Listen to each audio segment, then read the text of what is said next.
તો ગાઈસ સવારમાં જાગીને થયું એવું કે ડાયરેક્ટ સાઈડ ઉપર જ જવાનું હતું, એટલે આપણે સાઈડ ઉપર નીકળી ગયા. આપણો સામાન લઈને જોયું તો કસ્ટમર આવ્યા નહોતો, એટલે ત્યાં બહાર હતો હિંડોળે હિંચકાતા અને રીલ્સ બનાવતા આપણે નવરા હતા. ત્યાં કસ્ટમર આવી ગયા એટલે આપણે આપણું કામ પતાવી લીધું. પણ ત્યાં ગરમી બહુ હતી, પસીના હાઈ ગરમી જેવો હાલ થઈ ગયા આપણી. અને ત્યાંથી બીજી સાઈડ ઉપર આપણે જવા માટે નીકળી ગયા.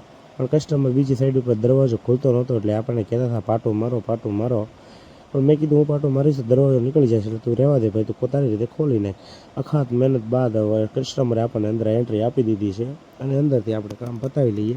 તો જોયું તો ત્યાં લાઇટ હતી નહીં, ઇન્વર્ટર ઉપર ખાલી કેમેરા ચાલતા, પણ આપણું કામ થાય એમ તો એટલે આપણે ત્યાંથી ચેક કરીને નીકળી ગયા. અને ત્યાંથી આપણે આવી ગયા હતા ઓફિસે આવી ગયા.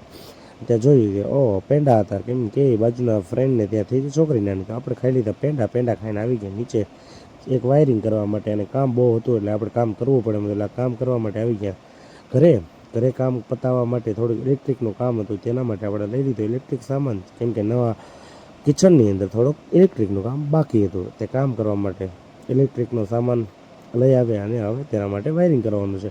વાયરિંગને કરવામાંથી જે બોક્સમાંથી વાયરિંગ નાખવાનું હતું ત્યાં વાયરિંગ જાય એમ હતું નહીં, કેમ કે બહુ હાર્ડ હતું. કેમ કે સણતરની વખતે તેમાં વયો ગયો હતો સિમેન્ટનો સામાન, તેના લીધે પાઇપમાં વાયરિંગ જાય એમ નહોતું. બહુ મહેનત કર્યા પછી પણ અંદર વાયર જાય ને, આપણે હાર માની લીધી. આજ માટે એટલું જ. Bye, good night.